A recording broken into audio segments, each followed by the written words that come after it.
Sejam todos bem-vindos. É uma grande satisfação recebê-los. Casa cheia. A gente não imaginava, né, que ainda há muito o que falar sobre esse tema. E nós temos aí várias pessoas chegando. Eu peço desculpa pelo aperto, né? Mas já estamos planejando um novo evento para poder compartilhar com vocês as informações, né, tudo que é útil e necessário e importante para vocês, enquanto empresa, poderem tomar decisões, né, sobre este tema. Nós temos aí a participação também de pessoas via internet, né? Esse evento a gente está promovendo com o objetivo de ser, né, um provedor de informações para que vocês tomem decisões, ser um advisor. Obviamente, nós somos provedores de solução, mas primeiro a gente gostaria de, independente de qualquer coisa, né, oferecer para vocês informações para que vocês possam, né, caminhar, né, com esse desafio. Já temos aí muitos desafios econômicos, políticos no Brasil e temos mais esse. Bom, primeiro, deixa eu me apresentar. Meu nome é Carlos Casagrande, não o jogador, nem o ator, mas também sou bom de bola, sou diretor comercial da Syncro. Queria novamente agradecer a presença de vocês. Queria agradecer a presença do nosso parceiro, Fernandes Figueiredo, que nos ajudou a promover esse evento tão importante e bem sucedido. Edson, muito obrigado. E o que a gente quer, né, é compartilhar com vocês uma parceria que a gente criou, a Syncro convidou, né, a Fernandes Figueiredo, trabalhamos aqui para poder nos complementar. Uma parceria forte da Syncro com a Fernandes Figueiredo. Empresas sólidas no mercado, consolidadas, com alta expertise e muita experiência. Então, a Fernandes Figueiredo oferecendo toda uma experiência, uma vasta experiência com consultoria tributária, ajudando os clientes a tomar decisão, né, sobre como apurar, sobre o que lançar, lucro contábil, lucro societário, lucro fiscal, né, e a Syncro provendo ferramentas para poder ajudar a automatizar tudo isso, né, a fazer essas coisas fluírem de forma mais fluida. Então, a nossa parceria é uma parceria forte, visa fortalecer o negócio de vocês. Esse é o nosso objetivo, independente de qualquer coisa. O nosso objetivo aqui não é vender. A gente tem convicção de que nossos produtos, nossas soluções são as melhores, mas a gente só quer vender se vocês concluírem isso. Bom, gente, a Syncro é a maior provedora nacional brasileira de soluções fiscais. A empresa tem mais de 23 anos, madura, com soluções muito amplas, né, de um portfólio bastante amplo e com uma base de clientes que dispensa qualquer comentário. Nós temos realmente um orgulho muito grande de contar na nossa base de clientes com empresas de primeiro nível, né, então de todas as faixas e tamanhos, mas são mais de 400 grupos usando nossos produtos e comprovando que eles realmente auxiliam e geram valor ao negócio dos nossos clientes. Nós temos atuação nacional, temos o nosso escritório central aqui em São Paulo, mas temos o Centro de Desenvolvimento em Campinas e escritórios de implantação de projetos e comercial no Rio, em Curitiba e Recife. A missão da Syncro é a construção, é ajudar a construir uma sociedade mais justa. Incrível isso, né? Parece algo assim, até elevado. E é assim que a gente pensa, né? A gente tem que ajudar, né? Nossas soluções têm que ajudar as empresas a que elas possam pagar corretamente.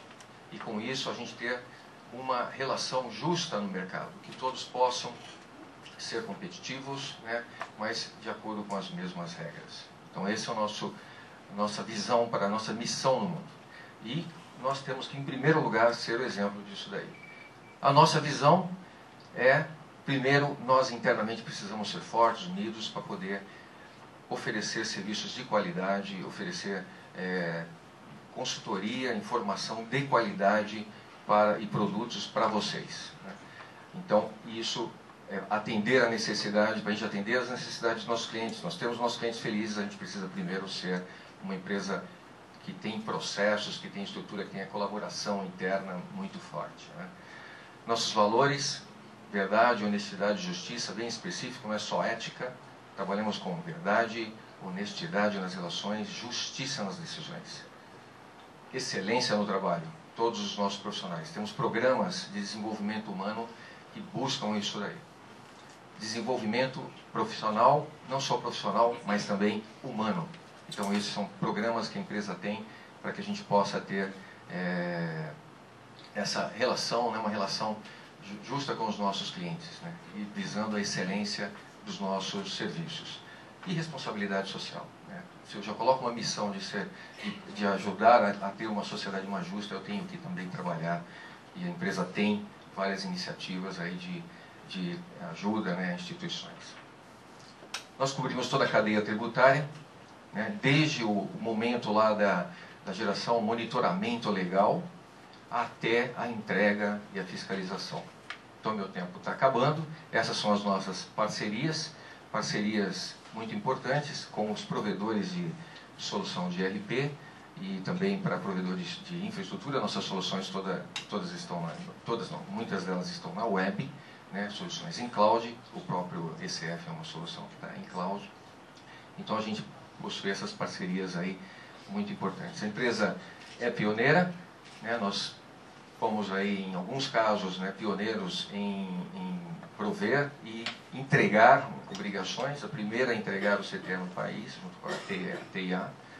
A primeira a entregar o CTE e o MDFI com a Azul.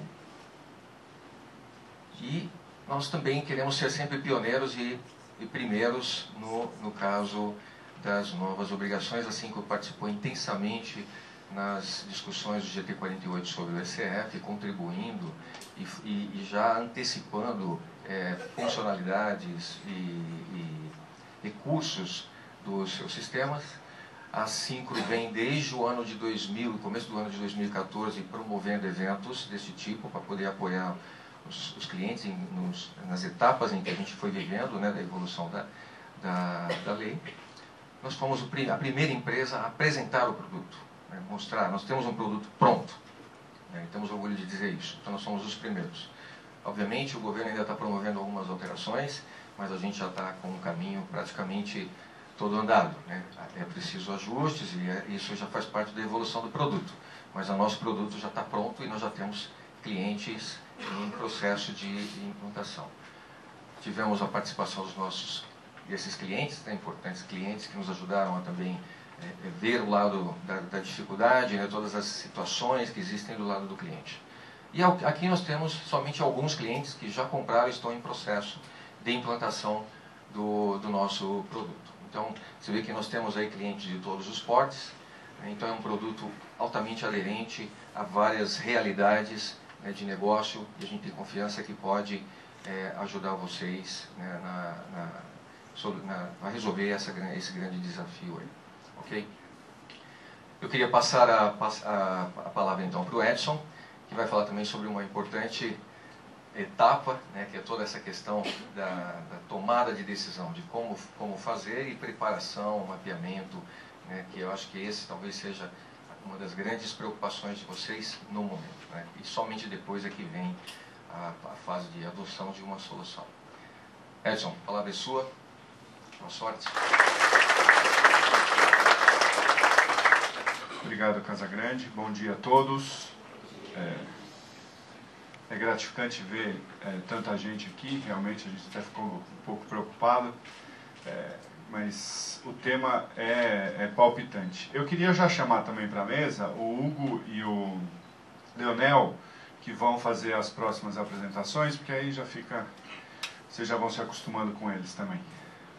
Bom, nós começamos então falando não do ECF expressamente ou especificamente, mas sobre a adoção inicial da Lei 12.973, que é a nova lei do imposto de renda, e também nos restringimos à adoção inicial, porque esse é o problema do momento. né? Obviamente que a própria lei como um todo poderia ser discutida, mas para efeito de ECF e tudo mais, neste momento, o mais importante seria discutir a questão da adoção inicial. E aí eu queria fazer duas palavrinhas introdutórias.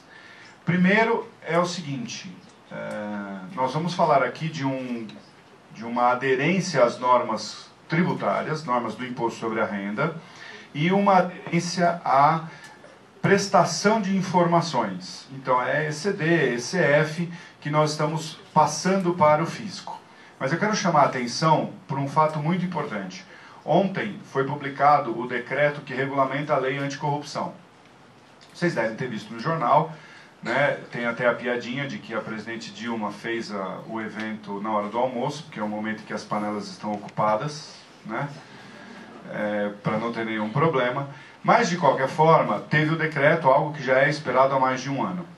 E nesse decreto, eu não sei quem de vocês já leu, mas nesse decreto tem dois pontos importantes referente à questão tributária. Um é importante, mas não vem ao caso aqui, mas um outro é importante. Dentro da lei anticorrupção, se as empresas tiverem manuais de procedimento, regras internas de controle, a empresa consegue, se for o caso, uma atenuante ou até está excluída das penalidades da anticorrupção. E uma dessas regras de controle interno é a boa qualidade das demonstrações financeiras. Tanto a boa qualidade das informações financeiras, das demonstrações financeiras, ou seja, uma contabilidade adequada, como a prestação de informações ao fisco. Então, quer dizer, o que nós estamos falando aqui hoje, o que nós vamos falar aqui hoje, obviamente com enfoque no pagamento de tributo e no cumprimento de uma obrigação acessória, que é dar informações à Receita Federal, isso, a partir de ontem, foi elevado a um grau maior, que é, inclusive, afastar as penalidades da lei anticorrupção. Então, quer dizer, nossa função está mais importante, já era muito importante, agora está mais importante ainda. Esse é o primeiro ponto. Segundo ponto, vocês estão recebendo aí junto um livrinho que está na terceira edição, que são comentários sobre a lei. Por que está na terceira edição? A primeira edição veio em 2008, 2009, logo com a 11638. A primeira edição era antes do RTT ainda, né, o impacto da 11638. E aí teve a segunda edição com a RTT e a terceira edição agora com a 12973. Ele é relativamente simples, mas é objetivo. E junto com isso, eu quero trazer para vocês, se é que vocês ainda não viram, isso aqui, claro que eu não vou entregar para vocês, tanto é que eu não me dignei nem imprimir no escritório, eu fui para um evento sobre isso e fiquei com o coisa de lá. O que é isso aqui? Isso aqui é a ECD em 4 páginas por folha. Então, se eu imprimir uma página por folha, vai ser 4 vezes isso aqui. Isso aqui é o novo regulamento do imposto de renda. Né? Bom, eu vou responder uma consulta, eu vou entrar com uma ação judicial, eu vou usar isso como regulamento do imposto de renda? Não. Mas, se eu tenho alguma dúvida sobre algum procedimento, joga aqui dentro. Joga aqui dentro do sistema. Se o sistema aceitar, é porque a Receita Federal aceita, ou ainda não percebeu para vedar. Mas, de qualquer forma, está lá. Se eu jogar e o sistema não aceitar, é porque a Receita Federal não aceita.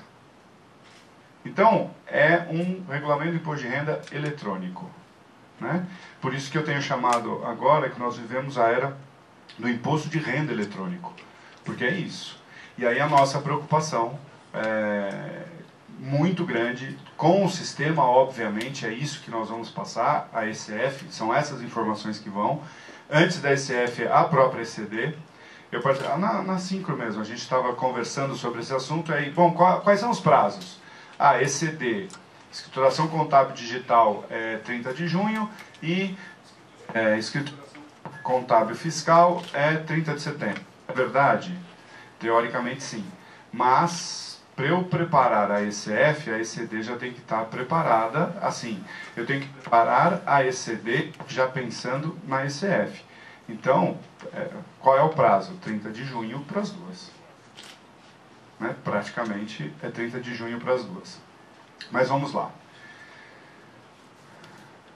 Bom, essa introdução já estou fazendo, depois um controle da adoção inicial, ajustes específicos na adoção inicial, como eu falei para vocês, demonstração das diferenças no ECF, muito rapidamente, aqui é a parte mais legal disso, né? Não é exatamente como vai ser a demonstração. Nós vivemos, todo mundo aqui sabe, em 2007, uma mudança na lei contábil, né, na nossa lei contábil, e que teve, obviamente, repercussão na apuração do imposto de renda, porque se eu mudo a contabilidade, eu mudo o imposto de renda. Como é que era até 2007? Isso a gente lembra, né? Tá 8 anos atrás. Isso aqui funciona? Funciona.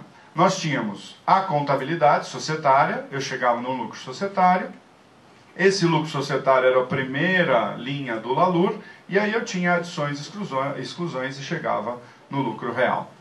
O que a Lei 11.638 fez? Mudou isso aqui, mudou o meu lucro societário. E aí é interessante, na primeira edição desse livrinho, eu dizia lá, eu falava, olha, não tem, claro, tem mudanças, mas não operacionais, porque é só eu fazer adições e exclusões, mantendo o jeito que está. Não foi o que a Receita Federal entendeu na época, e eu imagino até para ter tempo de estudar quais eram as repercussões, a Receita Federal então criou o que nós viemos a conhecer como FCONT, que já está com a morte decretada. Aliás, ele morreu e ressuscitou, mas morre de novo agora esse ano. E como é que era?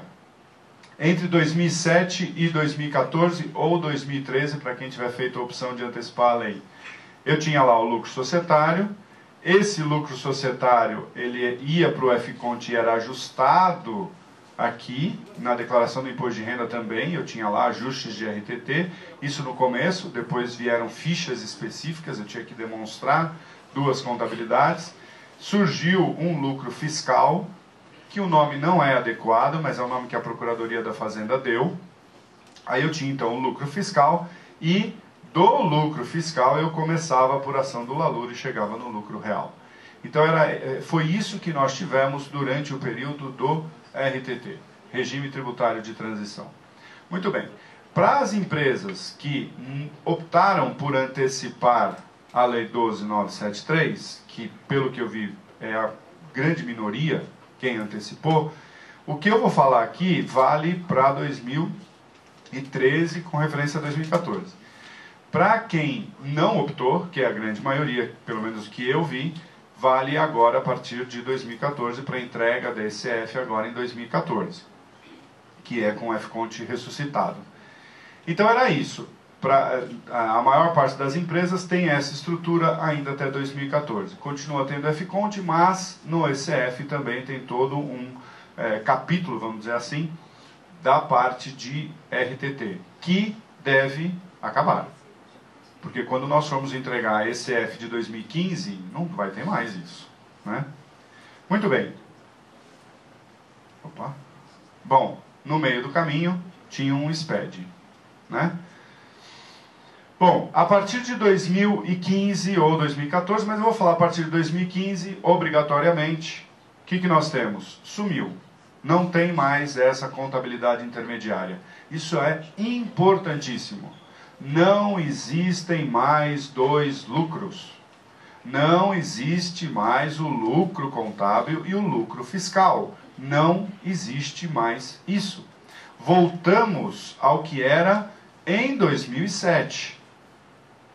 Isso é importante porque eu participei de uma discussão em que a empresa dizia o seguinte, não, agora eu continuo com o lucro societário e o lucro fiscal virou o lucro real. Então, para distribuir dividendos, eu tenho que considerar o lucro real. Não, lucro real é base de cálculo de imposto. Para distribuir dividendos, continua o lucro societário. Voltou como era em 2007. É só a gente lembrar como é que era quem já era profissional naquela época. Quem não era agora vai ter que reaprender. Não existem mais 2 lucros.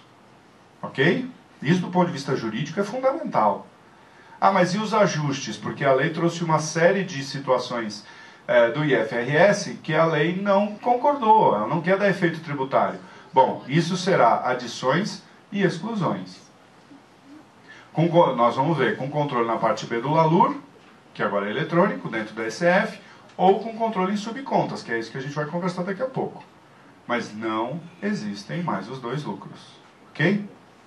Muito bem. Então, o que aconteceu com a 12973? O fim da neutralidade. Tem gente que ainda fala que a neutralidade foi mantida na 12973.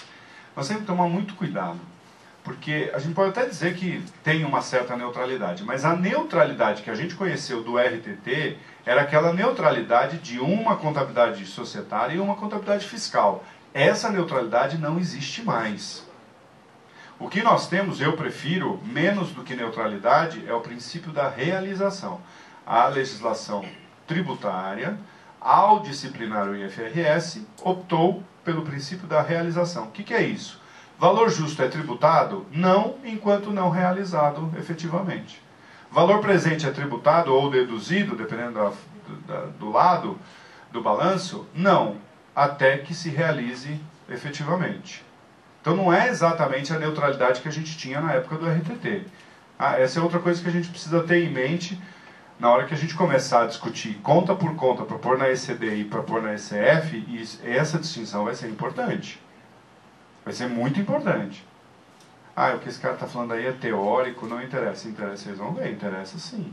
E a hora que o sócio nacional, internacional, pulverizado de mercado ou dono da empresa virar e falar assim, me dê meu dividendo, por enquanto isento do imposto de renda, essa distinção vai ser fundamental. Ok? Bom, então eu tenho a substituição da neutralidade pelo que eu falei, princípio da realização. Eu tenho algumas normas contábeis tratadas expressamente pela 12973, então tem um tratamento tributário específico, por exemplo, depreciação, por exemplo, arrendamento mercantil, por exemplo, custo de empréstimo. Todas essas normas contábeis, e aí, aqui um parênteses, a lei, na minha opinião, foi bem escrita. A gente pode discutir a opção que foi feita, mas ela foi bem escrita, porque nós conseguimos, lendo a lei, identificar os CPCs, as normas contábeis. A gente consegue dizer, esse aqui é o CPC tal, esse aqui é o CPC, esse aqui é o 6, que é o arrendamento mercantil, esse aqui é um pedaço do 27, que é de imobilizado, esse aqui é o 20 do custo de empréstimo. A gente consegue identificar, daria até para... Bom, eu fiz isso, na minha lei tem lá, CPC tal, CPC tal. Então, algumas coisas estão específicas. Outras normas contábeis não foram tratadas expressamente pela Lei 12973. E aí, o que acontece? Por exemplo, receita. Não, mas a 12973 falou sobre receita. Falou sobre o conceito de receita bruta. CPC 30 e IFRS 15 não falam em receita bruta, falam em receitas. Para que eu preciso de um conceito de receita bruta? Para fins tributários. Então a lei veio e definiu o que seria receita bruta para fins tributários. Agora, qual é o momento de reconhecimento da receita? E aí um exemplo que eu gosto sempre de dar. Imagina que esse aqui seja um vinho, uma garrafinha de vinho. E aí tem caixas e caixas que uma pessoa no Acre comprou de um produtor de vinho no Rio Grande do Sul. O produtor de vinho no Rio Grande do Sul emite a nota no dia 27 de dezembro, sai o caminhão, e esse caminhão chega no dia 10 de janeiro, lá no Acre. Quando que o produtor do vinho vai registrar a receita? No dia 27 de dezembro, quando ele emitiu a nota fiscal, ou no dia 10 de janeiro, quando o adquirente recebeu a mercadoria? Vai ser em janeiro. Isso é o que diz a lei contábil. E para fins tributários? Idem, porque a lei 12973 não tratou dessa matéria. E aí foi engraçado, nós levamos lá na GV a equipe toda que preparou a lei da Receita Federal. Eu imagino que seja a equipe toda, porque tinham 6 pessoas. Quando eu fiz exatamente esse exemplo, e aí perguntei, bom, quando que é? 5 responderam, em janeiro. E aí um pegou o microfone e falou assim, estamos pensando. Não tem, estamos pensando. Se a lei tributária não disse expressamente, né? Ah, mas ICMS, IPI é na nota fiscal. Porque é outra coisa. ICMS e IPI não incide sobre receita, incide sobre a venda. PIS, COFINS, Imposto de Renda e Contribuição Social incidem sobre a receita, ou diretamente, ou o resultado dessa receita. Então, nessa particularidade, vale a norma contábil. E isso, na hora de preencher ECF, ECD, ECF, vai ser importante. Ah, isso não vai bater com a escrituração da nota fiscal. Não, não vai. Não vai mesmo. E nota fiscal, qual é o nome? Nota fiscal. Serve para o fisco. Não serve para a contabilidade. Eu não sei quantos de vocês têm essa diferença de receita, mas eu vi várias empresas que têm essa diferença de receita e tratavam como ajuste de RTT. E é verdade. Era um ajuste de RTT. Mais ou menos, né? Porque a norma sobre receita antiga lá do Conselho Federal de Contabilidade já dizia isso. É que a influência tributária era muito grande. Então a gente acabou esquecendo desse particular. Mas como é que eu faço, então, as normas contábeis não tratadas? O tratamento contábil serve para a tributação. Ok? Bom, e se tiver novas normas contábeis? Se aparecerem novas normas contábeis, por exemplo, a norma do leasing já está sendo avaliada no próprio IASB, lá em Londres. E vai mudar, não o leasing em si, mas todo o resto de locação, licenciamento de direitos e tudo mais. Se essa norma for aprovada, ela não terá efeito tributário. Só passará a ter efeito tributário quando uma outra lei tributária vier determinar. Então, com as novas normas contábeis publicadas ou que entraram em vigor a partir da medida provisória 627, que, se eu não me engano, é 20 de novembro de 2013 ou algo assim, é em novembro de 2013, as normas contábeis que entraram em vigor depois dessa data, elas continuam com a neutralidade, mais ou menos como era o RTT. Qual é a grande diferença? Agora vocês já sabem. A grande diferença é que eu não tenho uma contabilidade fiscal. Então, se eu tiver uma norma contábil nova, que não tem tratamento ainda na lei tributária, como é que eu vou tratar isso? Como ajuste de RTT? Não, o RTT acabou. Eu vou tratar como adição ou como exclusão. E aí não prejudico o meu lucro societário. Vou distribuir meu lucro societário. Ah, mas veja, eu sou uma empresa que tem um ativo biológico. A lei não tratou do ativo biológico. Não tratou expressamente do ativo biológico, mas tratou do ajuste a valor justo. E o ativo biológico segue a avaliação a valor justo. Ah, mas então quer dizer que se eu tenho a minha plantinha que está crescendo, tenho uma receita por conta desse ativo biológico, que é valor justo, faço o controle em subcontas, como a gente vai ver daqui a pouco, e meu lucro societário vai ser muito maior do que aquele que eu submeti à tributação. Posso distribuir isento do imposto de renda? Pode. Porque como não? Claro que pode.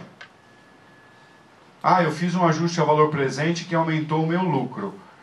Estou controlando para fins tributários em subconta. Quer dizer, meu lucro societário é muito maior do que o lucro que está sendo tributado. Pode distribuir? Pode. Esse é o grande efeito de não termos mais o RTT. Aí eu estou dando exemplos. Primeiro, eu não sei quantos daqui, pela lista que eu vi lá, não deve ter ninguém que tenha ativo biológico. Mas se tiver um ou outro. Mas, bom, então isso não se aplica a mim. Ok. Então vamos pensar na depreciação? Na depreciação eu acho que já... Opa! Depreciação até o meu escritório, que o Hugo está fazendo, quer dizer, está preparando para começar a fazer auditoria. Até o meu escritório tem depreciação. Eu faço a depreciação de uma máquina em 25 anos, porque eu vou ter aquela máquina, o arquivo do meu escritório. Isso vai durar o tempo do escritório. Talvez eu mude porque vai precisar expandir. Mas eu posso dizer lá, 25 anos. Ah, mas pela tabela da Receita Federal é 10. Ok.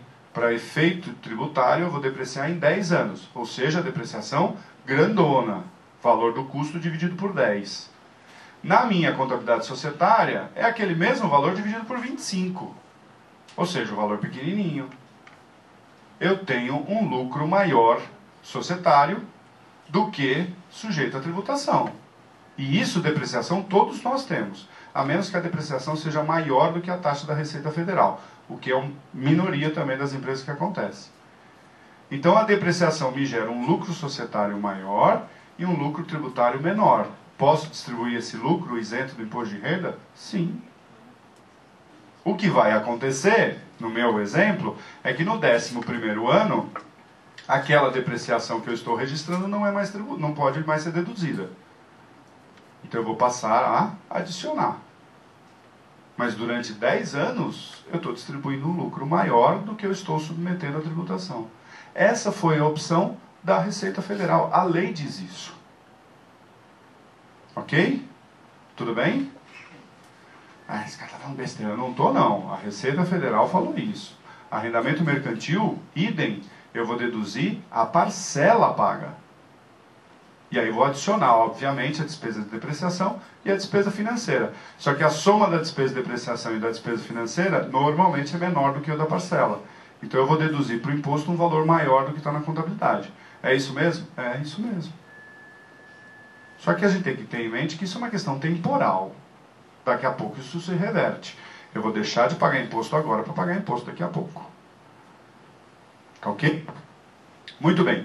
Então é isso. Se já foi tratado, eu tenho o tratamento que eu olho na lei. Se não foi tratado, mas a norma contábil já existia, a norma contábil vale para efeito tributário.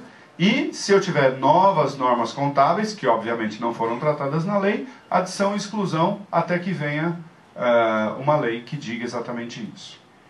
Agora, então essa é a regra geral para tudo, a partir de 1º de janeiro de 2015. E como é que é a adoção inicial? Aí nós vamos ter que recuperar o nosso FCONT, né? Por isso que a Receita Federal, talvez por isso a Receita Federal tenha permitido que a gente dê uma ajeitada, porque nós vamos precisar do FCONT agora, que nós vamos ter que fazer o quê? O seguinte, eu vou ter que comparar o meu ativo em 31 de dezembro de 2014, 31 de dezembro de 2014 ou 31 de dezembro de 2013, para quem antecipou, mas eu vou falar para os que não anteciparam. 31 de dezembro de 2014, eu vou apurar qual é o meu ativo em IFRS. Isso é fácil, balanço societário. É só olhar lá no balanço societário. E vou olhar o que eu vou informar esse ano, porque eu ainda vou entregar o FCONT. Aquele ativo que eu estou olhando lá, por exemplo, contas a receber de longo prazo, que pode estar diferente, né? Porque eu tenho ajustes de IFRS que eu não tenho na legislação, no BR Gap que eu tinha em 2007. Então eu vou olhar. Bom, meu ativo no FCONT está menor. Se meu ativo no FCONT está menor, quer dizer que o IFRS me trouxe um ganho. Tudo bem? Se até um advogado entendeu isso, para contador, administrador é fácil. Se o meu ativo no IFRS está maior, é porque eu tive um ganho dentro do IFRS.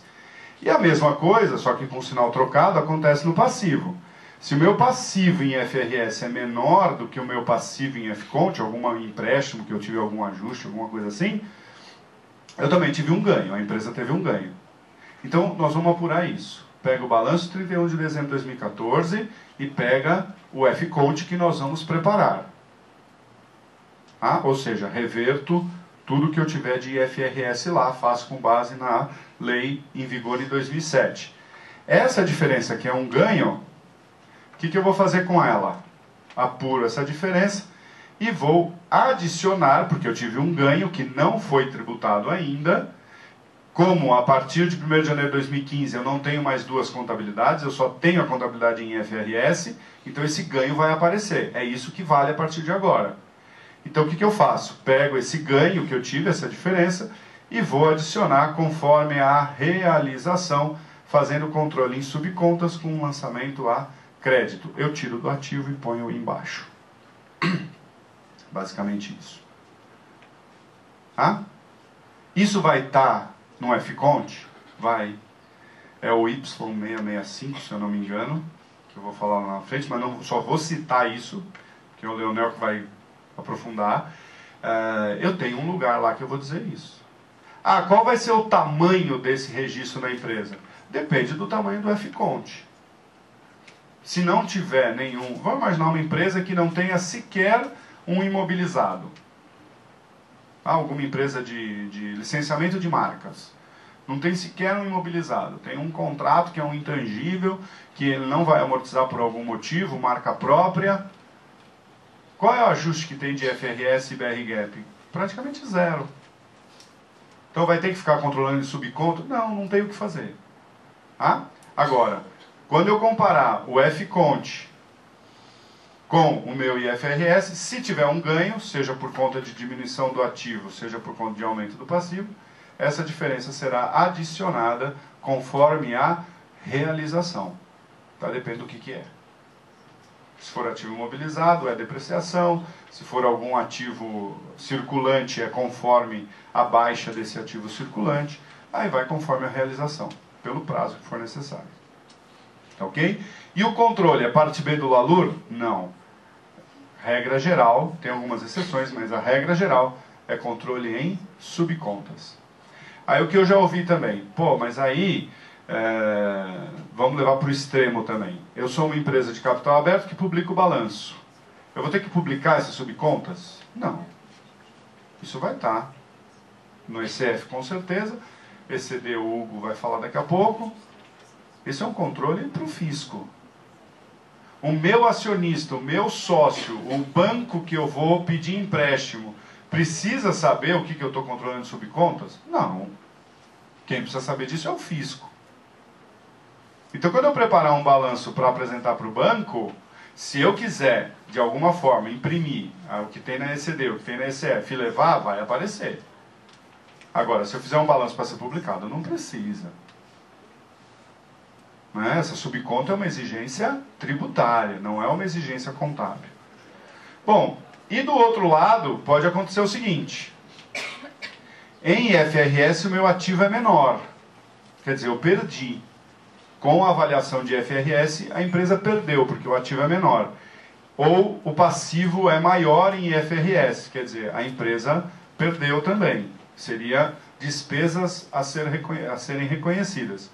O que eu faço? 31 de dezembro de 2014, apuro isso. FCONT, comparo os dois. Deu diferença nesse sentido? Ou seja, era uma perda no FCONT que não foi reconhecida no IFRS? Bom, eu apuro essa diferença e essa diferença será excluída conforme a realização e também controlada em subconta. E se não fizer nada de subconta? Bom, se não fizer nada de subconta, a diferença positiva será totalmente tributada no momento e a diferença negativa não poderá ser excluída. Aí nós podemos chegar à seguinte conclusão. Bom, 2014, meu prejuízo foi muito grande. Apesar da economia ter ido bem, nós temos vendido bastante, de o dólar ter se mantido controlado, taxa de juros também baixa. Apesar de tudo isso, a minha empresa foi ruim. E teve um prejuízo muito grande. Eu não vou ficar fazendo controle em subcontas, nada, deixa esse negócio aí, vai absorvendo o meu prejuízo e acabou. Tomar cuidado, porque a Receita Federal está esperta com isso agora.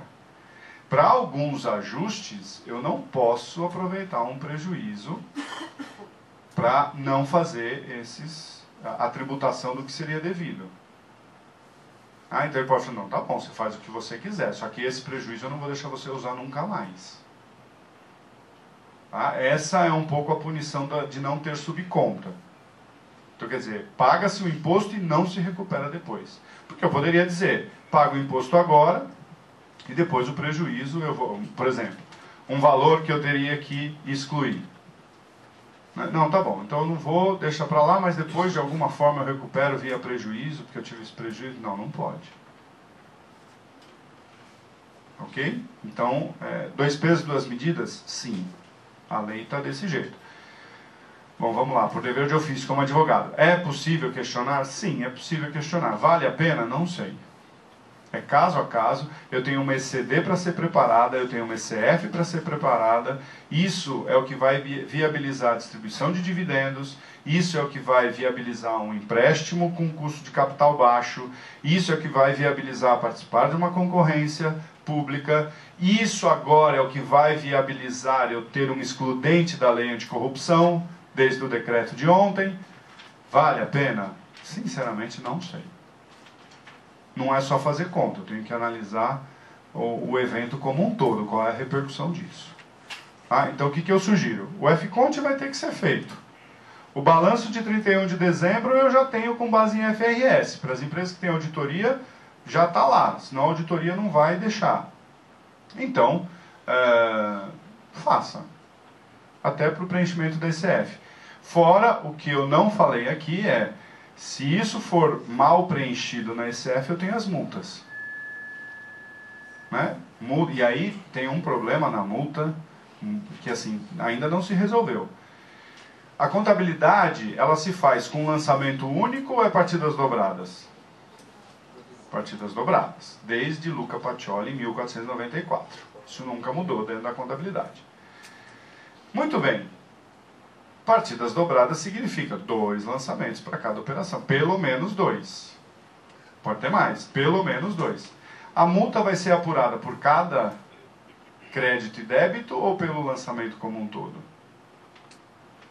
Imagina que eu tenho vários... Leasing. Leasing é algo que traz... Um contrato de leasing me gera o ativo, a depreciação do ativo, o passivo, os juros do passivo e ajuste a valor presente.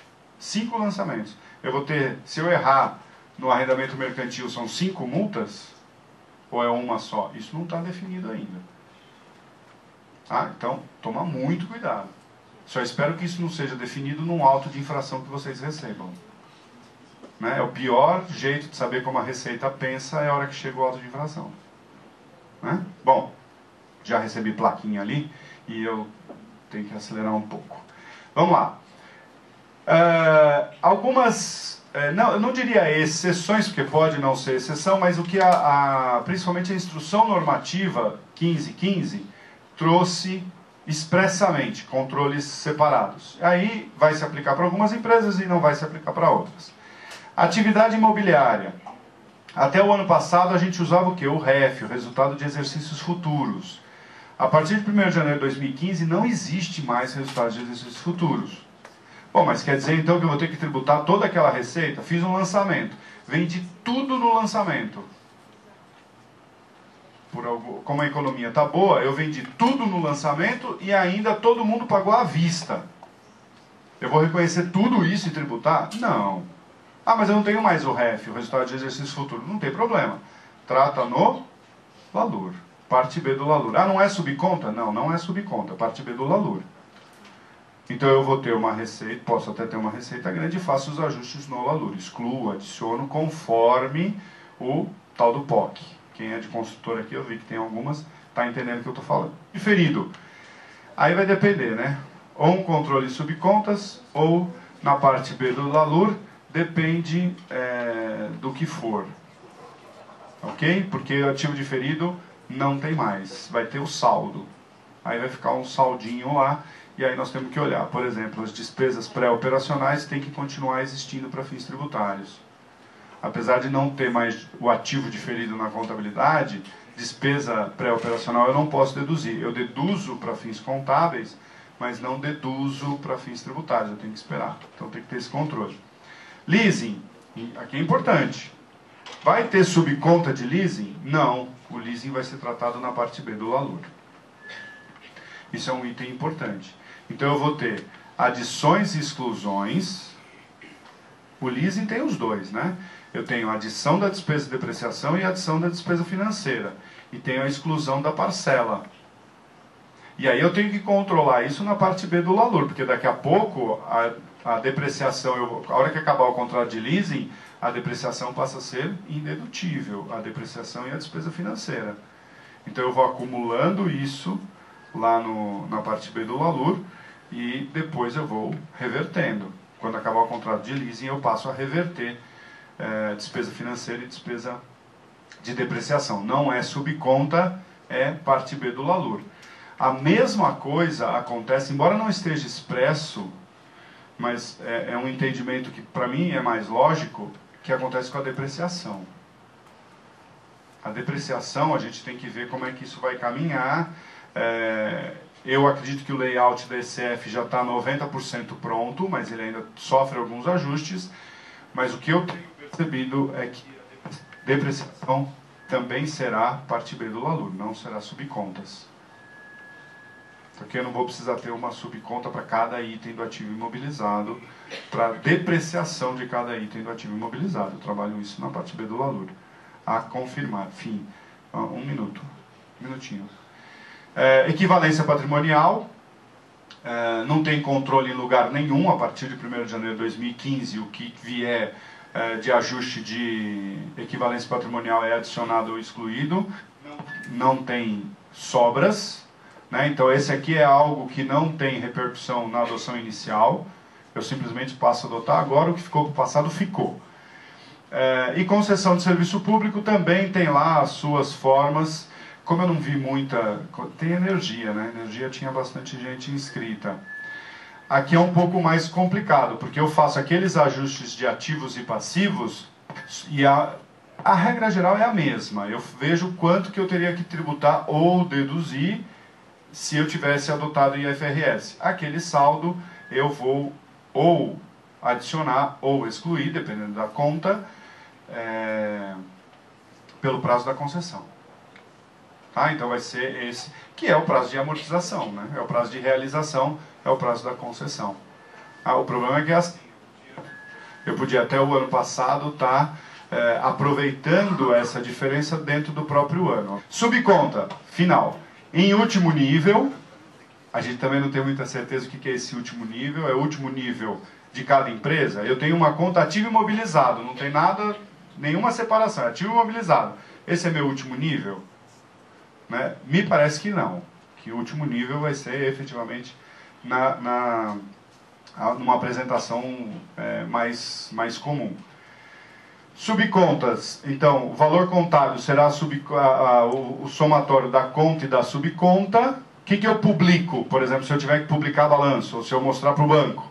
É a somatória das duas, que é o IFRS. Para o fisco, eu pego aquilo e abro em duas coisas. Um, efeitos tributários, o outro sem o efeito tributário. Controle em subconta, obviamente, dispensa a parte B do LALUR. Aí a gente tem que estar muito atento, porque o IR diferido ativo e passivo a gente faz muitas vezes com base na parte B do LALUR.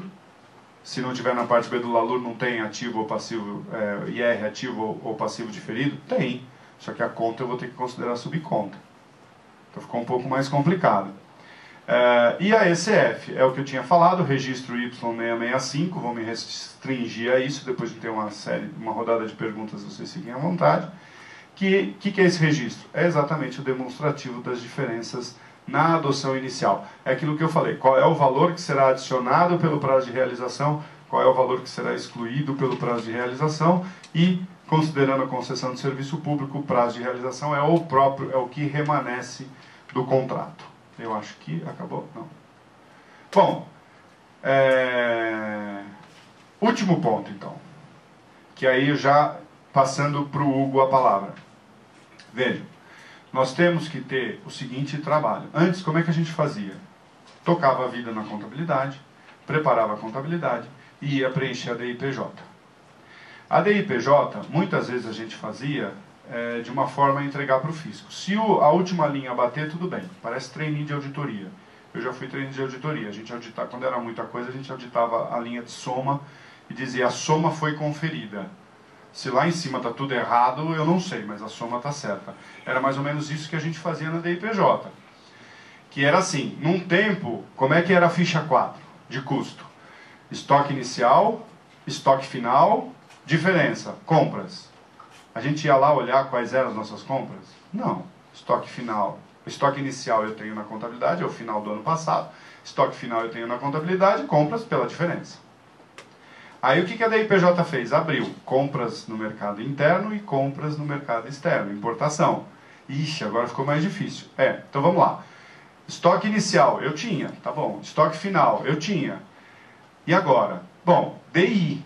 DI me diz quais são as importações. Então eu tenho importação. E as compras no mercado local? Diferença. Isso não dá mais para fazer. Não. Gente, isso é muito sério. Dá para fazer? Dá. O sistema aceita, o sistema não está tão amarrado assim. Mas não pode ser feito isso. É uma exposição. Porque é o Big Brother fiscal. É o Big Brother fiscal mesmo. Não esse Big Brother da Globo. O Big Brother do George Orwell, de 1984, que via tudo. Quer ver? O que chega mais perto disso é aquele filme com Tom Cruise, que eu esqueci o nome, Minority Report. Que ele entra no supermercado, o supermercado cumprimenta porque leu a íris dele. Né? Daqui a pouco a gente chega nesse negócio. Então, não pode, tem que estar direitinho. Então, tem que fazer direito. A ECD tem que estar adequada, já olhando o efeito da ECF. E, gente, não dá, última coisa mesmo, não dá para preencher ECF como a gente preenchia da IPJ. Não dá.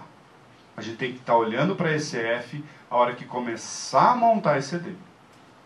Porque isso não vai bater. E vocês sabem, pessoal da Syncro mais do que eu, que programa de computador, quem programa é inteligente, mas o programa em si é burro. Se não fechou, ele vai dizer, está errado. Aí nós vamos ter que explicar. Ok? Aí até explicar já foi, né? Ok? Então, tomar muito cuidado. A gente tem que estar olhando lá para setembro já. Olhar para... Tem o FCONT esse ano, ainda tem que fazer, tem que amarrar, tem que ver como é que está o FCONT passado. Não está fácil. E vai ser tudo amarradinho agora dentro do sistema. Daqui a pouco chega o E-Social também, daqui a pouco vem a nota fiscal eletrônica direto, daqui a pouco vem retenção na fonte, que já tem um pedaço, daqui a pouco está tudo ali. Tá bom? Desculpe ter passado um pouco tempo, Hugo, eu te passo a palavra e muito obrigado.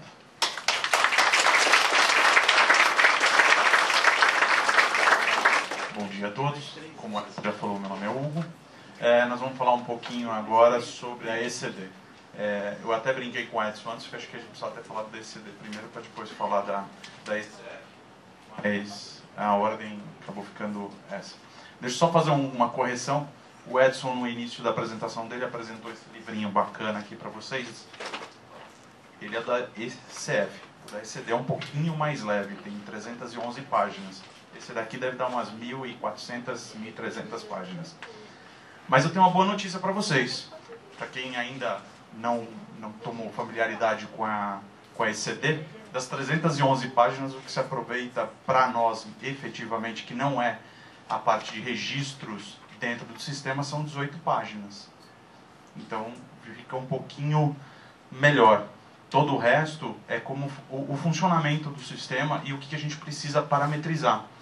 Lógico, nós contadores vamos ter que ajudar o pessoal de IT nessa missão de parametrização, porque, como o Edson falou, quem programa é inteligente, mas o programa só informa aquilo que a gente coloca lá dentro. Então, tem esses erros de percurso aí que a gente precisa corrigir. Bom, o que a gente vai falar um pouquinho aqui é da introdução. Bom, o Sistema Público de Escrituração Digital, o SPED, ele foi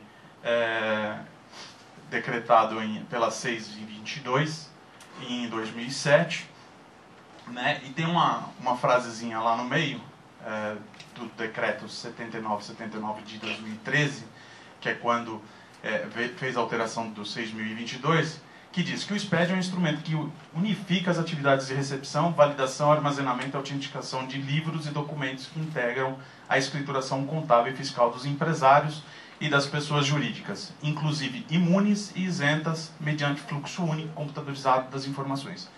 Bom, voltamos ao Big Brother, né, do fisco. O ECD é o início, na minha visão, do Big Brother do fisco. É onde a gente vai dar todas as informações contábeis para ele e vamos acabar com aquele mundo que tínhamos de informação contábil e informação fiscal. Vai ser a mesma informação, eu não tenho mais duas informações. Tá? Ele vem para substituir as escriturações em papel, né?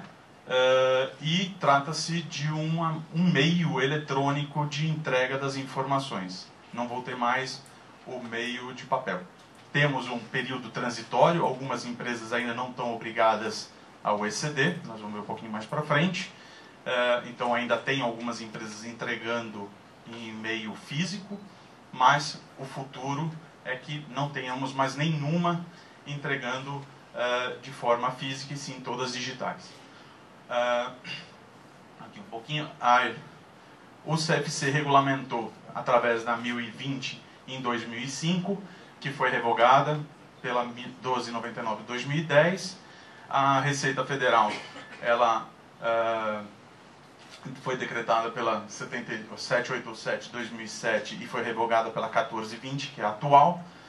E o DREI, que é o Departamento Nacional de Registro, ele fez pela 107, que foi revogada pela 111, que hoje está atualmente vigente. Bom, no começo de março, mais precisamente dia 4 de março, saiu o ato declaratório 17 de 2015, o qual trata do manual da ECD. Então tem uma novidade aí. Eu dei uma lida geral no manual, ele não traz grandes modificações, são só pequenos ajustes. Então basicamente o ato declaratório anterior e esse são iguais. O que ele traz de ajustes para esse ato declaratório? Ele já toma o plano de contas da ECF como sendo da ECD. Então eu não tenho mais o plano de contas da ECD e depois o plano de contas da ECF. Já estão me colocando placa de minutos. Caramba, eu mal comecei. Bom, então eu vou passar rapidinho. Quais são as pessoas jurídicas obrigadas, né? Eu tenho as obrigadas, que são lucro presumido. Eu vou usar umas colas aqui, porque como bom contador, que eu não sou advogado, eu tenho problema com números de leis e algumas coisas assim. Prometo não consultar tanto. Bom, quem está obrigado são as empresas no lucro real, essas são obrigadas, e algumas empresas do lucro presumido. As empresas do simples não estão obrigadas, pelo menos não por enquanto, e as sociedades por conta de participação também têm obrigação. Bom, o que dispensa, quais são as obrigações acessórias dispensadas? Se a gente for dar uma olhada aqui no ato declaratório, o que está dispensando nas obrigações acessórias é basicamente a entrega de livros impressos para a junta comercial. Todos os demais livros e declarações continuam sendo obrigatórias, mas em formato digital.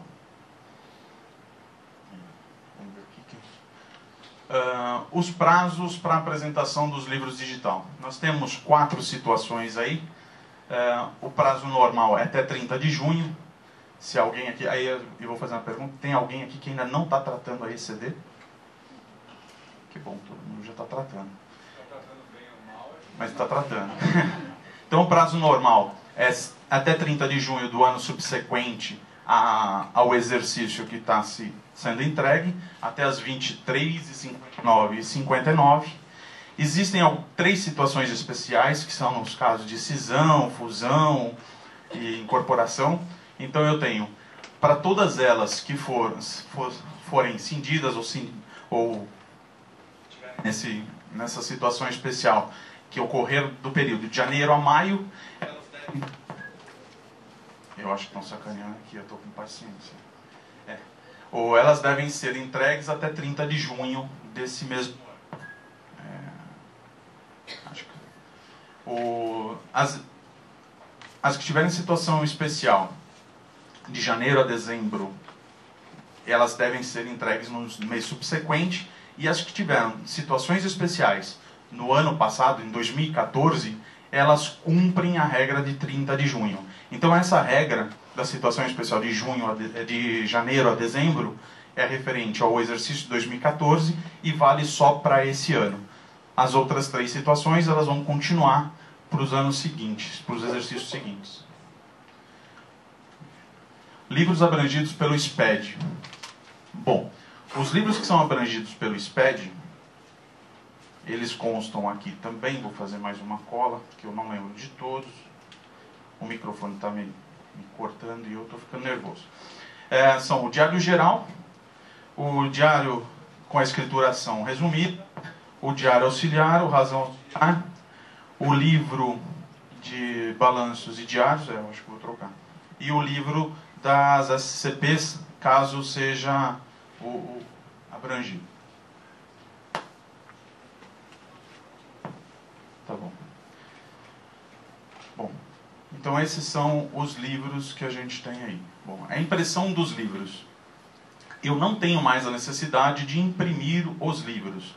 O que o ato declaratório coloca é que eu não posso ter dois livros, um impresso e um digital. Então, a partir do momento que eu sou obrigado a entregar na forma digital, eu só entrego no digital, não tenho mais obrigatoriedade de entregar na forma física, inclusive para a junta comercial. Então, isso é uma pergunta que sempre surge. Ah, mas a junta comercial me faz entregar em físico. Não precisa mais. Tá? Tem uma resolução e desobriga a entrega no formato físico. Para as demais empresas que ainda entregam no formato físico, fica mantida a obrigatoriedade. E tem mais uma coisa que eu acho que eu pulei aqui. Além daquelas que estão obrigadas a entregar a ECD, eu também posso fazer opção por entregar, mesmo não sendo obrigatório. E aí, nesse caso, eu não tenho mais obrigatoriedade de entregar em forma física para a junta comercial os livros.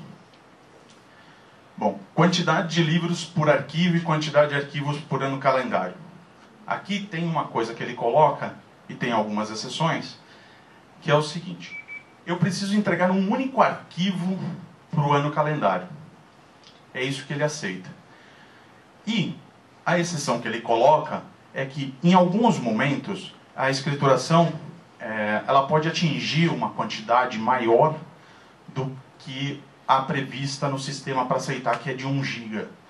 Inclusive, é o item seguinte ali, que é o tamanho dos arquivos.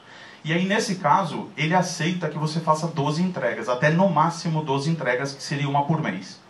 Eu posso fazer parcionado essas entregas? Eu posso entregar 3 meses, depois 3 meses, 3 meses? Posso entregar. Eu só não posso ter falha no meio desses caminhos. E preciso indicar qual é o número dos livros que eu estou apresentando. Isso está tudo dentro do sistema do ECD. Então, o máximo que a gente pode ter são 12 livros entregues, ou seja, 12 arquivos, e o máximo de capacidade é de 1 GB por cada um dos arquivos. E aí eu posso ir fracionando.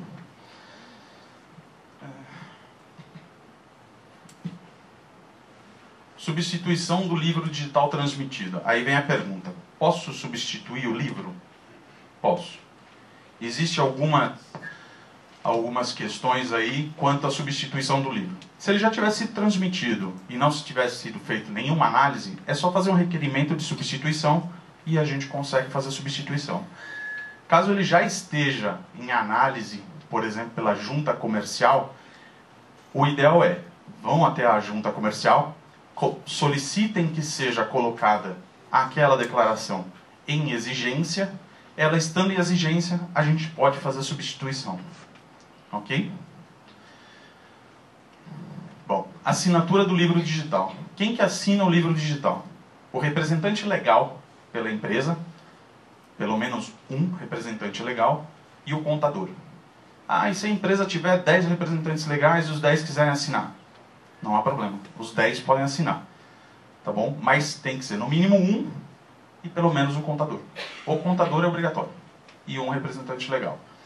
Qual é o tipo de certificado que eu preciso usar para ter essa assinatura no livro digital? No mínimo A3. Tá bom? O ECNPJ e o EPJ não são válidos para assinatura. Eu tenho que usar o A3 ou o A1, que é o mínimo é o A3. Utilização do ReceitaNet e o ReceitaNet BX. Qual a diferença dos dois? Alguém sabe dizer qual a diferença dos dois? O ReceitaNet eu uso para envio. E o ReceitaNet BX eu uso para o download do que eu já enviei. Então, se eu quiser fazer alguma recuperação de arquivo que eu já enviei, eu uso o ReceitaNet BX. Dados agregados. O que são os dados agregados? Dados agregados é a consolidação de todas as informações do exercício. Então, se eu entrego mensalmente, de forma mensal, os meus arquivos, o dado agregado, ele vai lá e consolida isso. Precisamos fazer alguma coisa? Não, o sistema faz automaticamente essa consolidação. Então a gente não tem obrigatoriedade de fazer nada. É mais para conhecer como funciona o sistema do que qualquer outra coisa. Porque pode ficar aquela dúvida, eu mando mensalmente, como que faz isso para consolidar? O sistema já consolida. Lançamentos de quarta fórmula e plano de contas com 4 níveis. Bom, a exigência que tem no ato declaratório é que o plano de conta de vocês, que vocês estão apresentando, de acordo com o modelo apresentado no ato declaratório da SF, ele tenha no mínimo 4 níveis. O que são os 4 níveis? Vou dar um exemplo aqui. Eu tenho o ativo, aí dentro do ativo, o ativo circulante, disponibilidade, e aí dentro o caixa. Então, o mínimo que ele pede é o nível 4 de subconta. Posso ter mais? Pode. Desde que a gente esteja dentro do plano de contas que está previsto lá na ECF, a gente pode ter mais, que ele vai consolidar. Mas o mínimo que ele exige é esse, porque é onde ele vai consolidar as informações. Plano de conta referencial para o SPED contábil. Como eu já falei, até o último ato declaratório anterior ao 17 de 2015, a gente tinha um plano de contas referenciado do ECD. Agora, com esse ato declaratório, a gente migra o plano de contas direto para o do ECF. Não tenho mais um para cada um. E aí a gente elimina um trabalho no meio do caminho. Bom, a autenticação dos livros.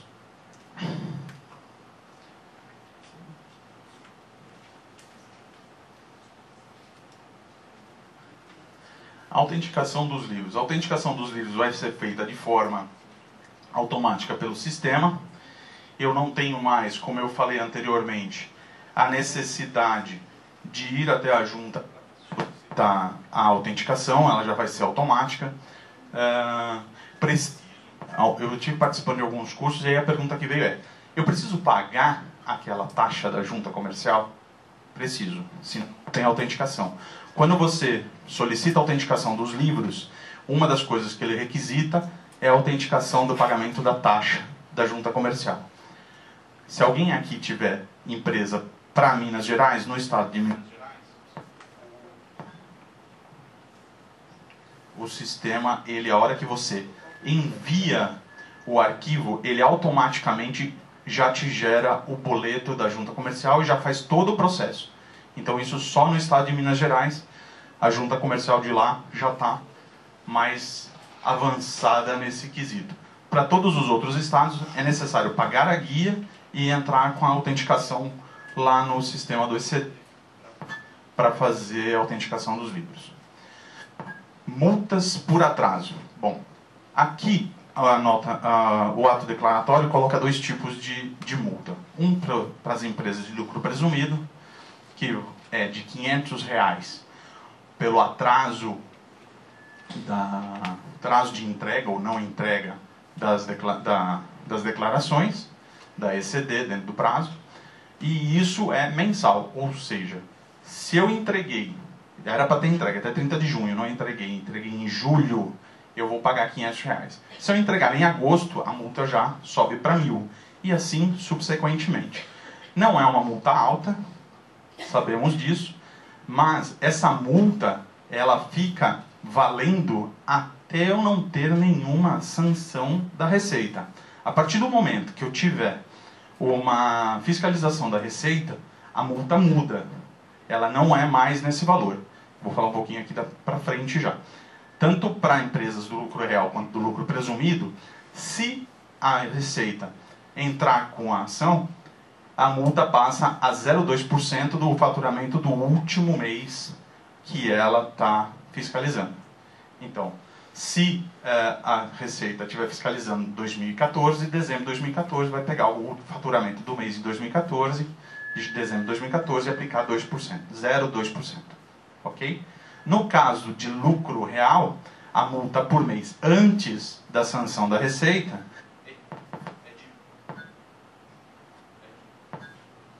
vou falar de longe. É de R$1.500 por mês de não entrega. Ou seja, o mesmo fator. Então, se eu não entreguei em junho, entreguei em julho, devo pagar R$1.500 de multa. Se eu entrego em agosto, R$3.000 e assim subsequentemente.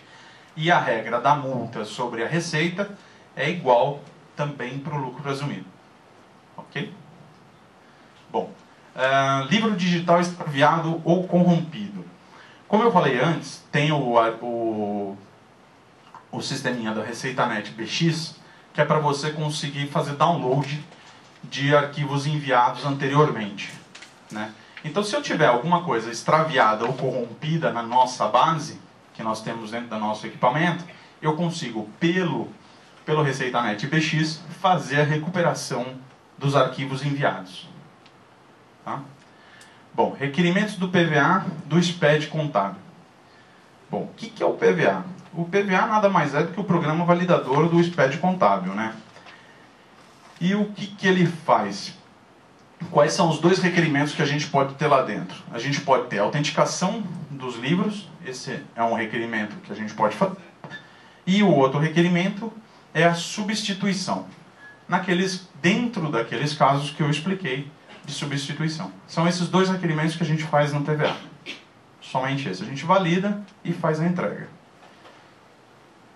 Bom, aqui eu coloquei um quadrinho que eu recebi num dos cursos que eu participei, que eu achei bem bacana. E o que ele faz? Ele demonstra os caminhos de todo o SPED. Então ele começa lá dentro da empresa, que a gente consegue importar e validar, a gente edita, assina, recupera, visualiza, transmite, consulta, obtém autenticação, eu estou falando aqui, né? E esses dados são todos transmitidos via o SPED, e aí a gente consegue alimentar tanto a Receita quanto a Junta Comercial, né? Tanto as entidades, Banco Central, SUSEP, Receita e até outros, quanto a Junta Comercial para fazer as verificações dos nossos balanços. Tá bom. Então, o que acontece? Uma das vantagens que ele coloca aqui do ECD é eu poder dividir a informação. Aí, quando a gente fala de dividir informação, a gente está falando de dividir informação não só com a Receita, como a gente demonstra aqui nesse organogramazinho que eles montaram. Eu também posso dividir as informações com o Banco Central, com a SUSEP, com a Cefaz, e também posso dividir com outras empresas que tenham interesse em dividir informação. Então, quando eu quero fazer algum tipo de network com outras empresas, eu posso passar essas informações que eu tenho no meu ECD, no meu SPED, para essas outras empresas e, de repente, utilizar isso para melhorar a minha atividade interna, né, e até mesmo a qualidade das minhas informações. Então, a ideia do SPED contábil não está só dentro das informações a serem geradas para a Receita, mas também das informações serem divididas com outras entidades, que não só a Receita. Tá bom? Bom, agora eu tinha 15 minutos, mas eu já estou indo para o fim. O que a gente tem de conclusão quando a gente começa a ler a parte do SPED contábil do ECD? Bom, primeiro que a gente precisa ter um entendimento das regras e das exigências. Isso tem que estar sempre muito claro para a gente. Quais são as regras e quais são as exigências. Um grande ponto que a gente tem percebido, que está precário, é a capacitação das equipes que estão trabalhando em cima disso. Muitas vezes, elas não têm nem conhecimento do que é o SPED. Nós não vamos falar nem de contabilidade, né? Porque é outro problema que se tem, né? Então, ele não sabe o que é contabilidade, ele não sabe o que é o SPED. Como que ele vai fazer o SPED contábil se ele não sabe o que ele está fazendo? Outro problema que a gente tem identificado são as ferramentas inadequadas. A gente vê por aí muita gente utilizando o Excel e do Excel jogando para dentro do SPED, dentro do ECD. Dá para fazer? Dá para fazer. Nos casos de pequenas empresas, é algo simples. Eu usar um balanço, pegar o meu plano de contas, colocar no Excel, adequar as informações da minha empresa a esse plano de contas e depois importar para o programa da Receita lá do ECD. Dá para fazer? Dá. Qual é o problema da gente fazer isso nas grandes empresas? Eu ter uma demonstração da empresa de uma forma e no ECD de outra. Eu não posso aceitar isso. E a Receita também não aceita. Então, eu não posso ter duas contabilidades, eu tenho que ter uma só. Então, o que eu tenho visto em alguns clientes é, eles trabalham em Excel com o plano de contas da Receita e depois importam. E o que eu já peguei? Que as demonstrações não batem. Ele apresenta uma demonstração para mim, do RPzinho dele lá, que ele não consegue extrair no formato ou dentro do plano de conta da Receita. E quando você vai checar lá, o Edson fala de checar a última linha, eu adoro checar a última linha, eu também venho de auditoria. Mas quando você vai checar a soma na última linha, não bate com a soma da última linha da demonstração que sai no RP dele. E aí ele não sabe por quê. É simples, porque eu tenho manuseio de informação. E aí precisa gastar um tempo muito grande para isso. E o outro ponto que nós temos aqui é a falta de controles sistêmicos. Quando eu falo de controles sistêmicos, eu não estou falando só de controles de sistema mesmo, de software. Eu estou falando de controles sistêmicos das empresas. A partir do momento que eu extraio as informações e trabalho elas em Excel, eu tenho um problema de controle sistêmico. Eu não tenho quem controle essa informação. E aí é um grande problema. Era isso que eu tinha para colocar. Eu sei que é breve, o assunto demanda muito mais que 40 minutos. Do ECD ontem, do ECF ontem eu participei do evento, o Edson não estava. A gente discutiu por 9 horas e ainda tinha coisa para discutir lá. Então, do ECD e tanto do ECF, em 40 minutos a gente só vai ter aqui uma pincelada dos assuntos. Lógico, é um breve entendimento, mas para discussão tem muito mais que isso. Obrigado.